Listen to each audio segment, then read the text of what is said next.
After selling over $1 billion worth of Grand Theft Auto, Rockstar has once again taken their top franchise online, though this time, it's a totally different game. Grand Theft Auto Online went live at 7 a.m. Eastern, 4 a.m. Pacific today, October 1st. There's a lot to the game, and it will take time to unlock it all, but we've sampled enough to give you a quick update on the ups and downs of living in Los Santos. Welcome to Los Santos. To access GTA Online, you either select the fourth member of the character wheel in the lower right, or go to the online portion of the menu and select Choose Character. The opening starts you off with a pistol and a vehicle, but the rest is up to you. The game's story takes place a few months before the beginning of GTA 5, so you'll be reintroduced to some faces you may find familiar. So far, we haven't found any revelations or spoilers concerning the main story. Just don't get robbed, okay? The map for online is exactly the same geographically as GTA 5. The big difference is the number of activities. There are far more icons on the map than during single player. When you first log on, after the first few tutorial missions, the game loads you into an opening lobby that covers the whole map. From here, you can choose to meet up with friends or stay in the same environment. If you're not engaged in an activity, you're present on the map, even if you pause the game or check the internet. This means that other online thugs, shown on your minimap as white circles, can blast you or run you over if they feel like it. If you're tired of the abuse, you can switch on passive mode that lets you tour the content without the threat of passing players. Once you're picked off by a roaming player, the game will establish them as a rival, and you can track your kills against them or call out a hit on the offending criminal. The game constantly reminds you to deposit your available cash in your bank account, because if you're killed, you'll drop some of your pocket money, which can be picked up by other players. If you want to host an activity, you typically have to actively travel to the map marker, but if you're invited to do something, you can warp straight there. You'll get calls from NPC characters with jobs that you can activate and queue additional players for automatically, and if you're hungry to get into the action, you can select Quick Job from your phone and queue for something instantly. Whenever you start an activity, you're instanced to it, meaning you disappear from the open world. Every locked item requires a certain rank, and you level up by collecting RP or reputation points. Jobs and missions are good sources of RP, but you'll get experience for little things too, like evading the police. With each new rank, you can collect more types of cars, try on a greater variety of clothes, and purchase new models of guns. Higher levels also make you eligible for advanced missions and jobs.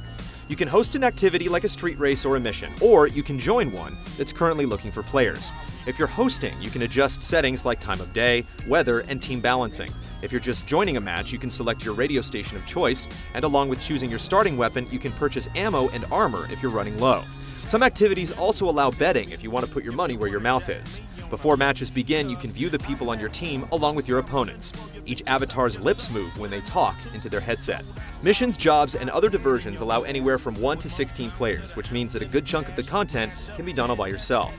The difficulty often caters to full capacity, so if you're taking on a 4-person job solo, your skills better cover those 3 missing players. Death matches and races are pretty straightforward, but jobs and missions are set up in different ways.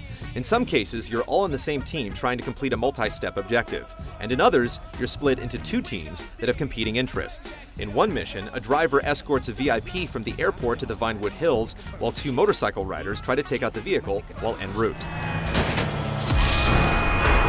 After each activity, you can cast a vote on a good or bad player from your team, labeling them as either good or bad sports. Bad sports will find themselves only able to play with similarly problematic players if they continue their behavior, and good sports will occasionally be rewarded in different ways. When everyone's performance is tallied, you can collectively vote on the next activity or quit back out to the open world. You can also choose to replay the same mission or refresh the 6 available options. Despite all of this wonderful variety, Grand Theft Auto Online has not been a day at the beach so far.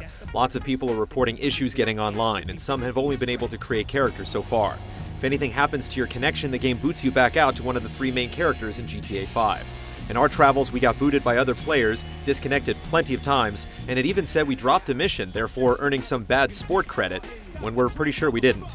Even with the surplus of people trying to log into GTA Online on its first day, there were definitely activities we found that no one was currently looking for, but there's still plenty to find and do. Other possible grievances include the loved and hated auto-targeting, which changes depending upon the rules set for each activity. Targeting is set to free aim when running around the open city. There's much less traffic in the online version of GTA 5, so autos to grand theft are in short supply. And even if you manage to get connected, you're still due for a fair amount of waiting as lobbies get organized and activities load. Then there's microtransactions, which many feared would severely unbalance the game. The key to their implementation is the order in which items from weapons to real estate unlock. You can purchase money through the online store, but you can't purchase most of the game's items until you reach the required rank. The only thing money can help you really get a head start on is apartment and garage ownership, which is fairly expensive when you consider how much you earn from each activity. If you're really desperate, you can always rob a convenience store, which are now clearly labeled on the map. Now please just go! Not only do we have at least 111 ranks left of content to experience in Grand Theft Auto Online, some of its most exciting features haven't even been added yet. Bank heists, a mission creator, and the stock market will be added to online soon, according to Rockstar. So that may be incentive for some of you to get to the better firearms before the really good stuff becomes available. Much like its parent game, GTA 5, Grand Theft Auto Online has a dizzying amount of things to do. Stay with Game Trailers this week as we continue to rise the ranks of the Los Santos criminal underworld. Well done!